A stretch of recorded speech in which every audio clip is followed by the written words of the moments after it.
धन्यवाद करते हैं उस प्रभु का जिसकी अपार कृपा और महान दया से हम चारों वेदों के शब्दों का निर्विघ्न रूप से यज्ञ संपन्न कर पाए। भाग्यशाली है वो सब जिन्होंने यज्ञ में आहुति दी,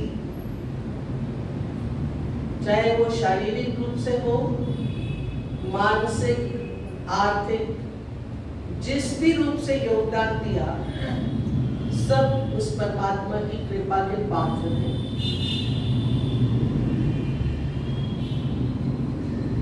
चारों वेदों के बारे में, 3 वेदों के बारे में परिचय हमें पहले मिल चुका है।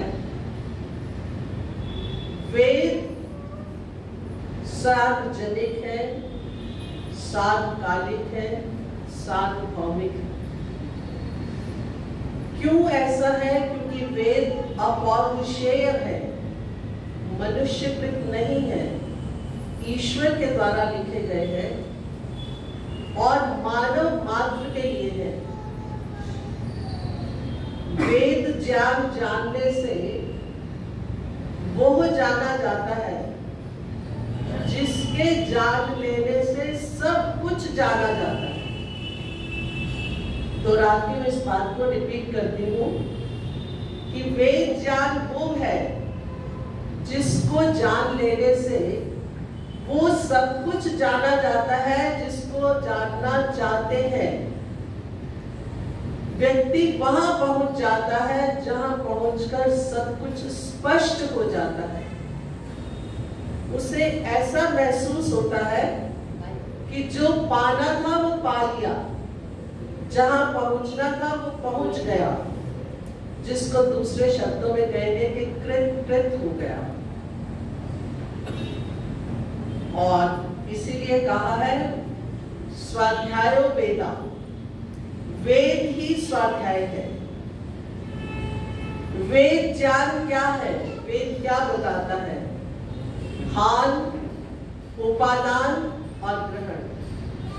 जिन्होंने योग दर्शन, सांख्य दर्शन पढ़े हैं उनको पता है हे हिंदू आलोपाय। हान अर्थात छोड़ने योग्य। वेद हमें क्या बताता है कि क्या छोड़ने के योग्य है। उपादान क्या ग्रहण करने के योग्य है। और उपेक्षा, क्योंकि वेद में ज्ञान, कर्म, उपासना, शुद्ध ज्ञान, शुद्ध कर्म, शुद्ध उपासना, तो उसकी उपेक्षा तो की ही नहीं जा सकती।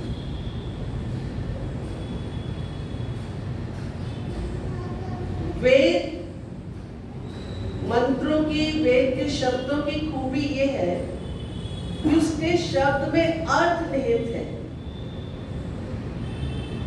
जो भी शब्द हम लेते हैं उसका अर्थ उसी में ही प्राप्त होता है, मिलता है। अथर्ववेद जैसा कि शब्द बताता है जिसमें थर्वण नहीं है।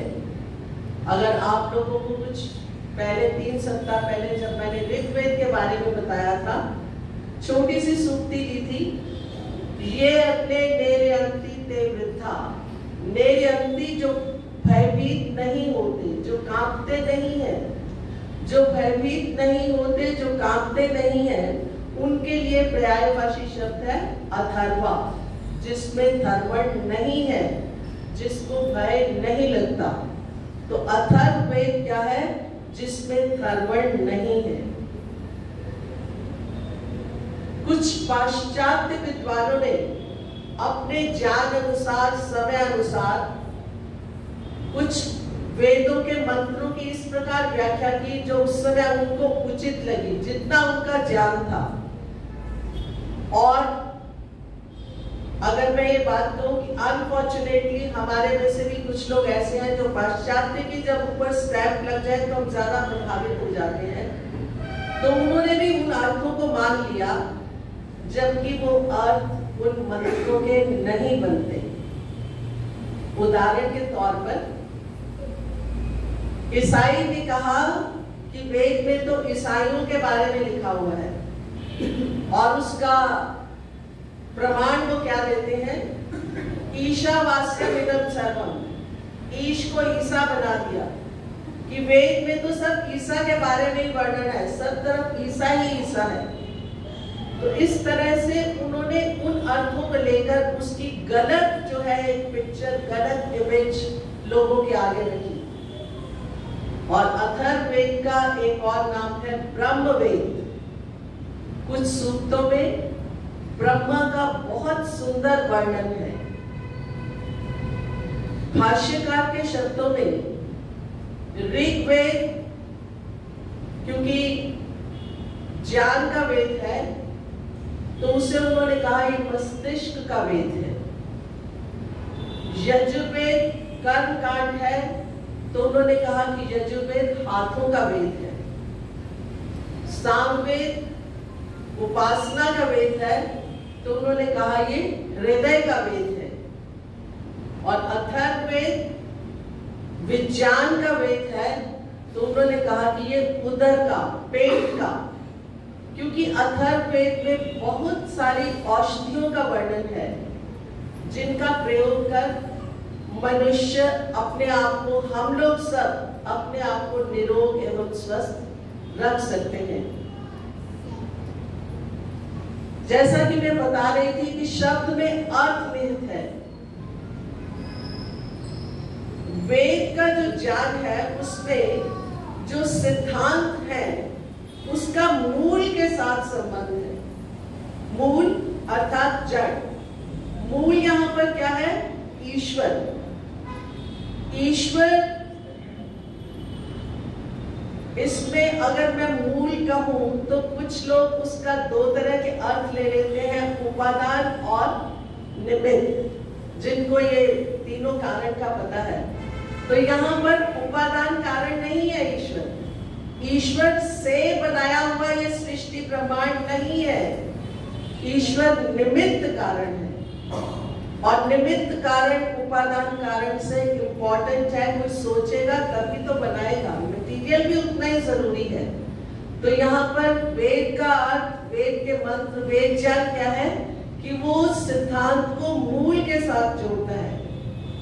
एक मुझे कवि की भी 2 लाइनें याद आ रही हैं कि नाजुक सी होती है कुछ रिश्तों की उम्र, क्यों ना जड़ों के साथ संबंध जोड़ा जाए। पत्तों से नाजुक होती है कुछ रिश्तों की उम्र, क्यों ना जड़ के साथ संबंध जोड़ा जाए। तो यहाँ पर हमारी जड़ क्या है? ईश्वर, और उसका हुआ दिया हुआ ज्ञान वेद। बहुत सुंदर मंत्र है इसमें अथर्ववेद में भी। जो पहला ही मंत्र है, अगर मैं उसको कहूं कि वो मिरेकल, चमत्कार से कम नहीं, ये त्रिशब्दां पर्यन्ति विश्वा रूपाणि विवृता वाचस्पति बलात् तेषां तन्वो अद्य दधातु मे। ये त्रिशब्दा, 3 शब्दा सत्ता, 3 और 7। वेरी इंटरेस्टिंग कि सारी सृष्टि, सारे ब्रह्मांड की रचना 3 और 7 से हुई है। और जितने भी रूपाणी विप्रता, जितनी अलग अलग वैरायटीज इस ब्रह्मांड में, कितनी वैरायटी है, कितनी तरह के जीव हैं, कितनी तरह के पौधे हैं, क्या क्या नहीं है, इन सब की रचना केवल 3 और 7 से उस प्रभु ने की। और फिर वाचस्पति भगवान से क्या प्रार्थना कर रहे हैं? वाचस्पति तेषां तन्मो दधातु मे, कि उन सब का जो बल है वो मुझे अभी दधातु मे, अभी प्राप्त करवाओ। अब यहाँ पर उन पाश्चात्य वालों ने अद्य को भी कैसे जोड़ा कि जिस समय में वेद लिखे गए थे तब की बात है, तब कहा था कि ये बल प्राप्त हो, आज उसकी कोई वैल्यू नहीं है। जबकि भाष्यकार की स्पष्ट रूप से महर्षि दयानंद ने भी लिखा कि वेद जो है वो सब सर्वकालिक है, सब कालों के लिए उचित है, सब मनुष्यों के लिए, मनुष्य मात्र के लिए, केवल इंडिया में रहने वालों के लिए नहीं है, जो हम समाज में यहाँ बैठे हैं उनके लिए भी नहीं है, और केवल आर्यों के लिए। यहाँ पर छोटी सी मैं आर्यों के लिए भी बात कहना चाहूंगी। कुछ लोग आर्य का भी बहुत सीमित, लिमिटेड अर्थ लेते हैं। वो बड़े गर्व से कहते हैं हम आर्य समाजी नहीं है। उनको लगता है कि आर्य समाजी होना जैसे कुछ गलत बात है। आर्य का अर्थ क्या है? श्रेष्ठ, जो अच्छा व्यक्ति है, जिसका ज्ञान शुद्ध है, जिसके कर्म शुद्ध है, जो उपासना शुद्ध करता है, वो आर्य है, वो श्रेष्ठ है, चाहे वो समाज में आए या ना आए। जो व्यक्ति अच्छे कार्य करता है वो आर्य है, वो श्रेष्ठ है, और उन लोगों का समूह ही समाज कहलाता है, आर्य समाज कहलाता है। तो यहाँ पर हम बात कर रहे थे कि इन मंत्रों में ये अद्य जो कहा गया है वो केवल उस समय के लिए नहीं है, कभी फिर समय होगा तो इस मंत्र की बहुत सुंदर व्याख्या है, फिर आपके साथ कभी शेयर करूंगी। तो अद्य का मतलब अभी, जब जिस समय पर हम वो पढ़ते हैं, हम उसी समय परमात्मा से प्रार्थना करते हैं कि इन सब का बल वो हमें प्रदान करे। जो मैंने पहला मंत्र बोला अकावो धीरो, उसकी हमने आहुति भी दी थी यज्ञ में। उसमें ईश्वर का स्वरूप बताया गया है। ईश्वर कैसा है? अकामो धीरो, कामना से रहित। उसने सृष्टि की रचना में उसका कोई व्यक्तिगत स्वार्थ नहीं है। हमारे भोग और अपवर्ग के लिए उसने सृष्टि की रचना की है, ताकि हम कुछ कर्म करके आगे अपवर्ग मुक्ति का दूसरा नाम है, निश्रेयस का पर्यायवाची है, कि हम मुक्ति की तरफ बढ़ सकें। अपवर्ग में छोटी सी इसकी परिभाषा बहुत सुंदर याद करने के लिए, जिसमें प वर्ग नहीं है, जैसे क ख ग घ प फ ब व, तो प पाप के लिए, कि जब मनुष्य अपवर्ग में पहुंच जाता है वहां कोई पाप नहीं होता, क्योंकि मनुष्य के पास ये स्थूल शरीर ही नहीं है, कर्म करने का ही नहीं है, तो पाप नहीं है। प के बाद क्या आता है? फ। जब कर्म नहीं किए तो कोई फल भी नहीं मिलेगा, कर्माशय भी नहीं बनेगा। ब बंधन, बंधन, आत्मा भी बद्ध अवस्था में हम सब की, हमने मनुष्य शरीर धारण किया, बद्ध अवस्था में है, वहां पर कोई बंधन भी नहीं। जब बंधन नहीं, पाप नहीं, कोई कर्म नहीं, तो फिर वो भय भी कैसा? भय भी नहीं रहे, भय रहित हो जाता है। और आखिर में है म, मृत्यु से भी छुटकारा मिल जाता है। तो इतना सुंदर शब्द अपवर्ग, मुक्ति, कि वहां पर ले जाने के लिए परमात्मा ने इसलिए इस सृष्टि की रचना की। अकामो धीरो, और फिर परमात्मा क्या है? धैर्य की मूर्ति। हम लोग तो बहुत जल्दी परेशान हो जाते हैं, जरा सा किसी ने कुछ बोला, अरे ये क्या कर दिया, अरे। परमात्मा तो कभी भी अरे नहीं कहता, कुछ भी करें हम, यद्यपि वो हर पल हर क्षण हमें देख रहा है।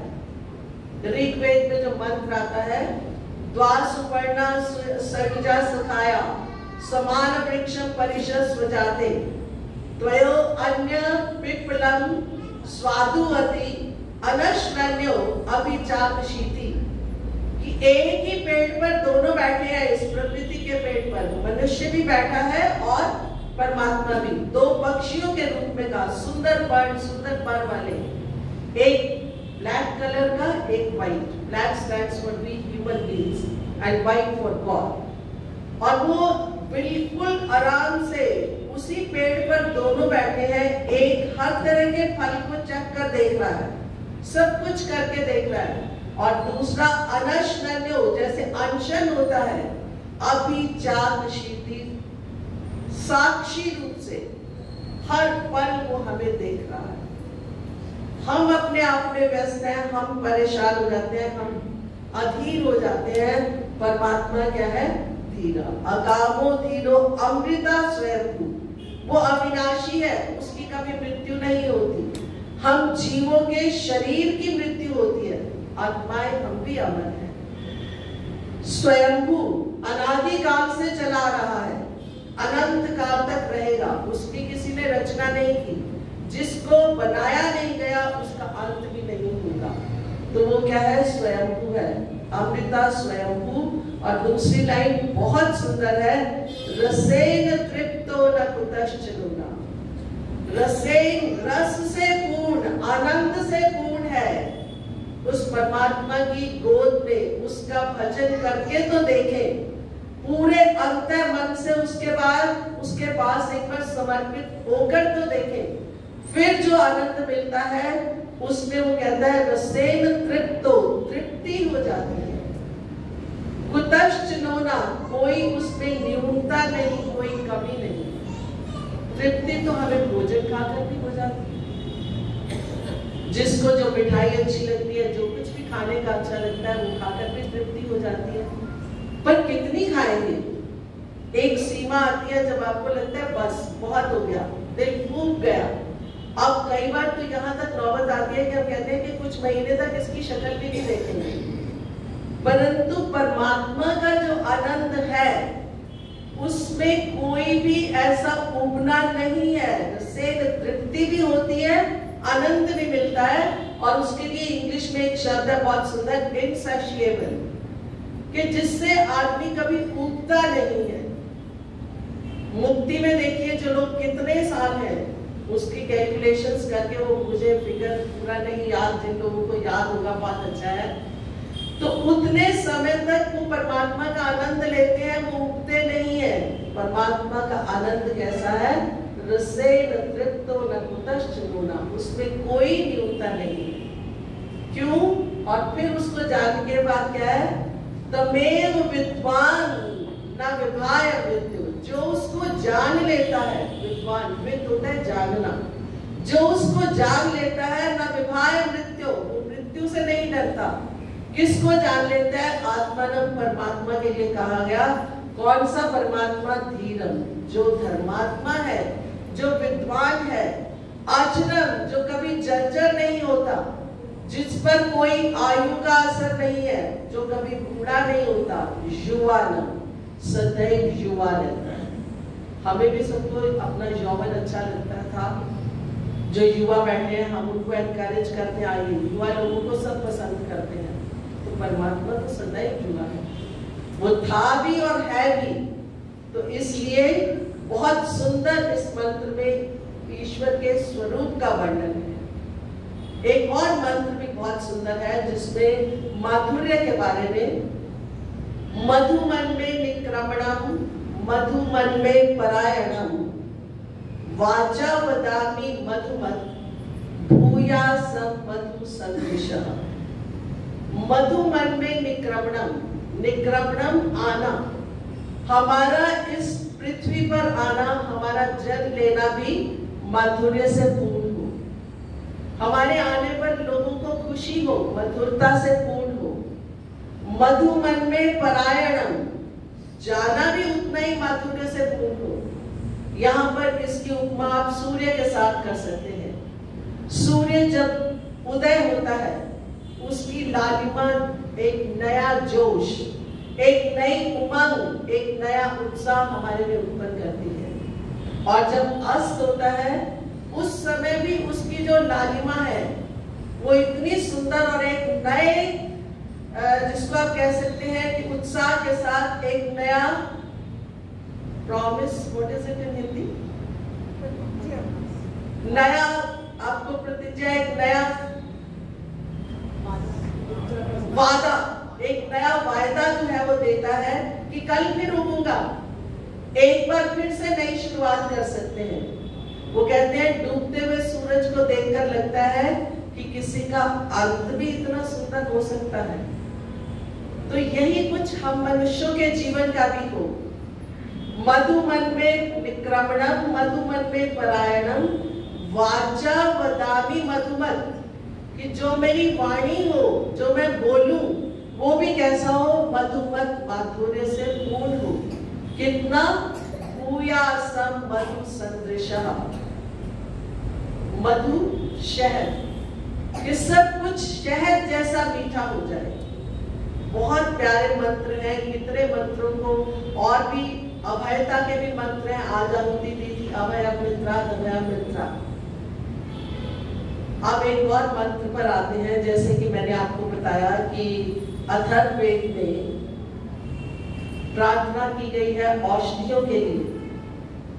तो इस मंत्र में पुरुषार्थ करते हुए भगवान से प्रार्थना करने को कहा है, ताकि हमारी जो इंद्रियां हैं, हमारा जो हृदय है, जो मन है, वो भी सब निरोग रहे।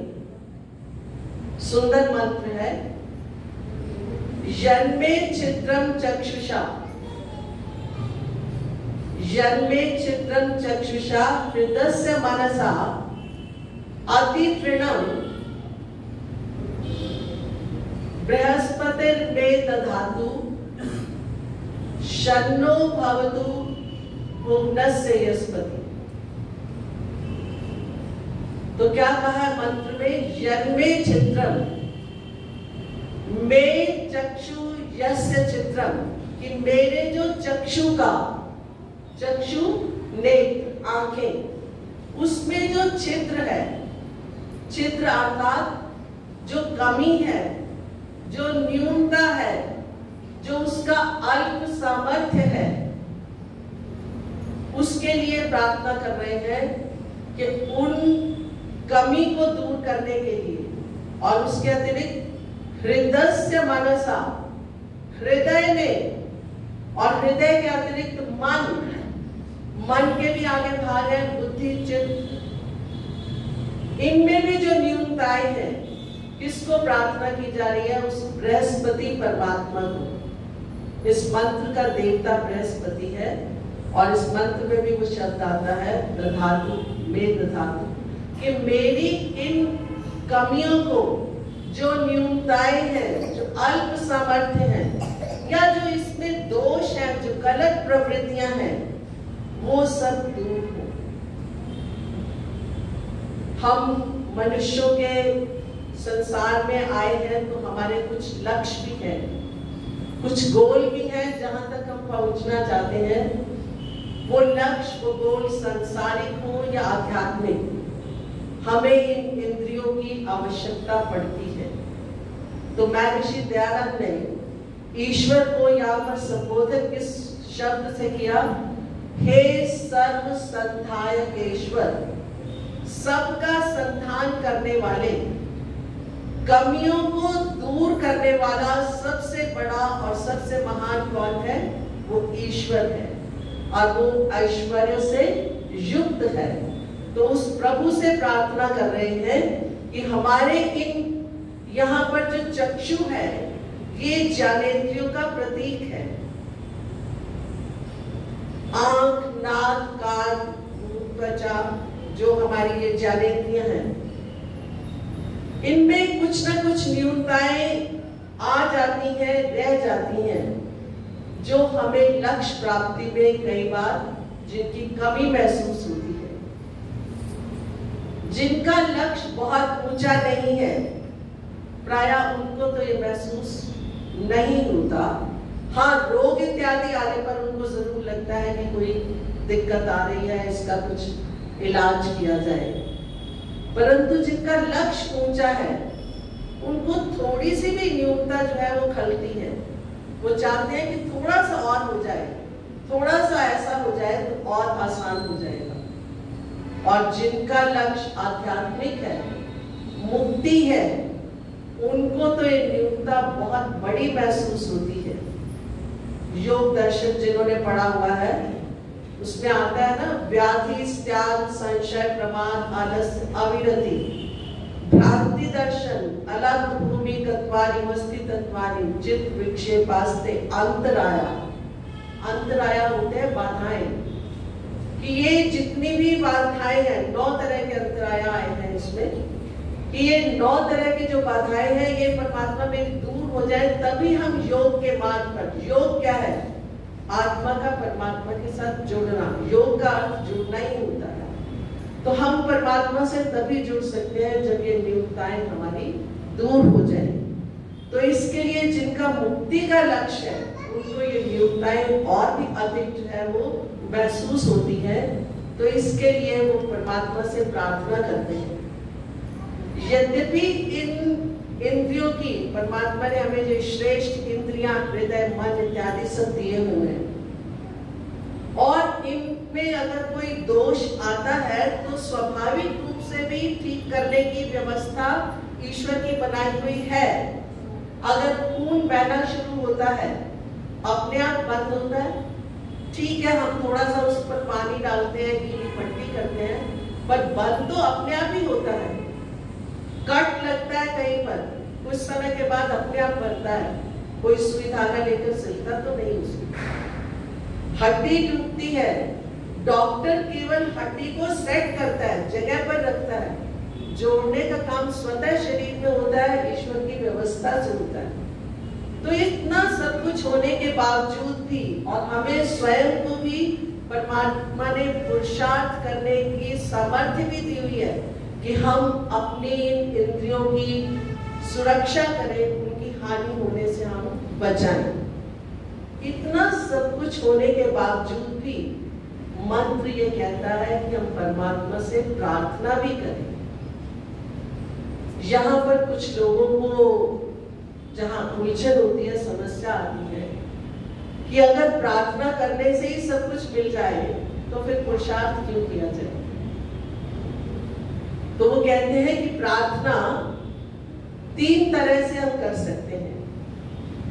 पहला, कि जो हमारा पुण्य कर्मों का कर्माशय है, हम सब मिले जुले काम करते हैं, कुछ अच्छे करते हैं, कुछ बुरे करते हैं, तो हम परमात्मा से प्रार्थना कर सकते हैं कि जो हमारा पुण्य कर्मों का कर्माशय है वो हमें इस रूप में दे कि जो हमारे शरीर में ये न्यूनताएं आई हैं वो पूरी हो जाए। और इसमें कोई पक्षपात नहीं है, कोई अन्याय की बात नहीं है। जैसे कोई बच्चा अगर फर्स्ट आता है, उसके फादर ने कहा कि फर्स्ट आओगे, आजकल तो खैर बड़ी डिमांड्स बच्चों की भी होती हैं और पेरेंट्स भी करते हैं। हमारे टाइम में तो यही होता था 100, 200 इतने ही मिलेंगे, तो कहते थे ठीक है 200 है, 100 है, किसी में से जो कुछ लेना है ले लो, इससे ज्यादा नहीं, जो लेना है वो ले लो। तो उसी तरह से जो कर्माशय है हमारा पुण्य कर्मों का, तो हम परमात्मा से प्रार्थना कर सकते हैं। और ये जायज प्रार्थना है कि जो हमारे शरीर में न्यूनताएं आई हैं उनका फल वो हमें इस रूप में दे कि हम अपनी इन कमियों को दूर कर सकें। और दूसरी, जैसे पुरुषार्थ की बात हम कर रहे थे, सत्यार्थ प्रकाश में इसका स्पष्ट प्रमाण है कि पूर्ण पुरुषार्थ के बाद प्रार्थना की जानी चाहिए। हम अपना पूर्ण पुरुषार्थ कर लें, बिना पुरुषार्थ के अगर हम कहें कि प्रार्थना करिएगा भगवान कर देगा, वो नहीं करेगा। जब हम पूर्ण पुरुषार्थ कर लेते हैं और इधर उधर से सहायता भी ले लेते हैं, उसके बाद फिर हम परमात्मा से प्रार्थना कर सकते हैं और वो परमात्मा हमारी प्रार्थना सुनता भी है।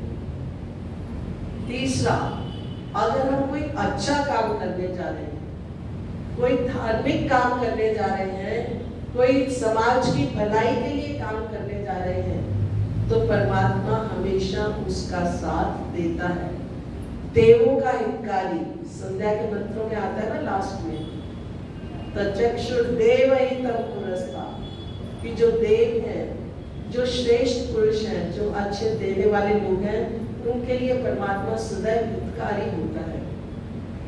तो जो अच्छा कार्य करते हैं उनकी परमात्मा, जैसे हम लोग कोई अच्छा कार्य कर रहा हो, हम ना भी जानते हो, उसने हमारा कोई अच्छा कार्य ना भी किया हो, तब भी हम उसकी सहायता करने के लिए तैयार हो जाते हैं। तो परमात्मा भी इसी तरह से आनंद, उत्साह और निर्भयता हृदय में ऐसे भाव उत्पन्न करके हमें वो सहायता करता है, हमारी वो प्रार्थना को सुनता है। तो इस 3 तरह से हम परमात्मा से प्रार्थना कर सकते हैं। और इसीलिए यहाँ पर भक्त या साधक प्रार्थना करता है, जन्मे चित्रम चक्षुषा, कि मेरी इंद्रियों में जो न्यूनता है, जो कमी है, जो दोष है, अथवा वह अति तृणम, जो हिंसित करने वाली कुछ चीजें हैं, व्याकुलताएं हैं, अपमान है, उन सब को भगवान दूर करने में आप मेरा सामर्थ्य बनो। और फिर साथ में इसलिए शन्नो भवतु भुवनस्य यस्पति, किस लिए? कल्याण के लिए। शन्नो कल्याण, हम सब के कल्याण के लिए, मानव जाति के कल्याण के लिए, मनुष्य मात्र के कल्याण के लिए किसको प्रार्थना कर रहे हैं? जो भुवनों का पति है। भुवन जहां पर हम रहते हैं, ये सृष्टि, ये पृथ्वी और भी जितने भुवन, कितनी आकाश गंगाएं, कितने लोग लोकांत हैं, और वहां पर जो भी रहते हैं, उनका जो पति, उनका जो स्वामी ईश्वर है, उससे प्रार्थना की गई है कि वो हमारे कल्याण के लिए हमारी इस तरह से अपने हम प्रयत्न भी करें और परमात्मा से भी प्रार्थना करें।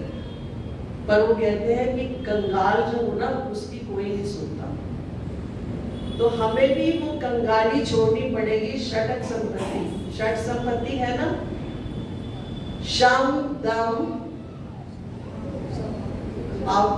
अविरति, तितिक्षा,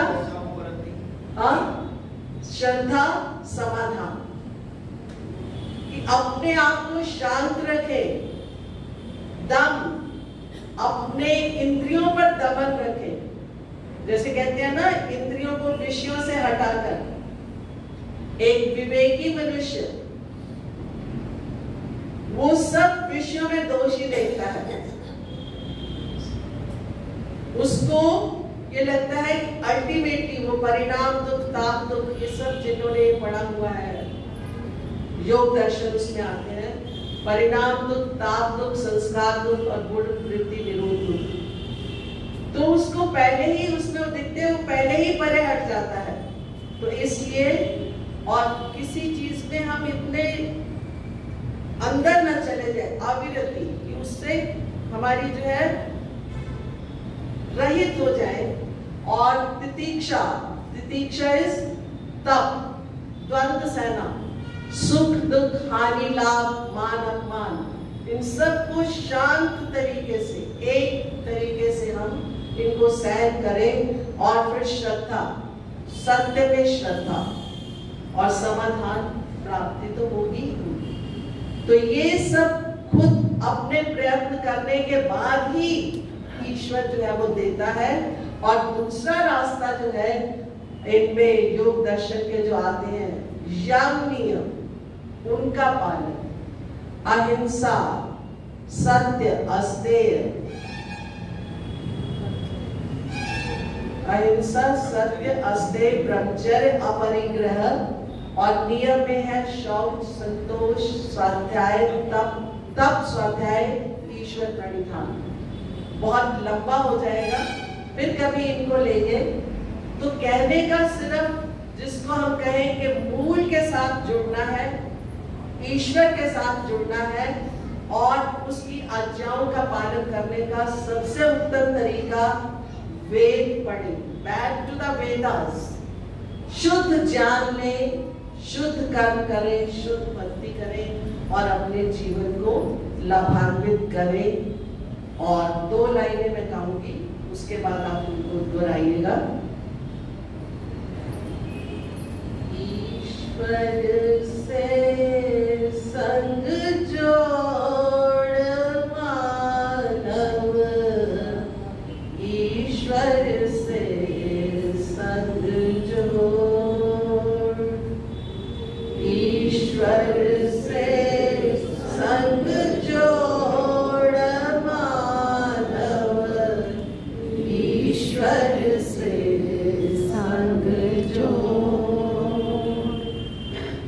विषयों से मुख मोड़ मानव, विषयों से मुख मोड़, विषयों से मुख मोड़ मानव, विषयों से मुख मोड़, ईश्वर से संग जोड़ मानव, ईश्वर से संग जोड़। धन्यवाद आप सबका, और अच्छे से सुना। और शेयर करने का सबसे अधिक लाभ उसको होता है जो करता है।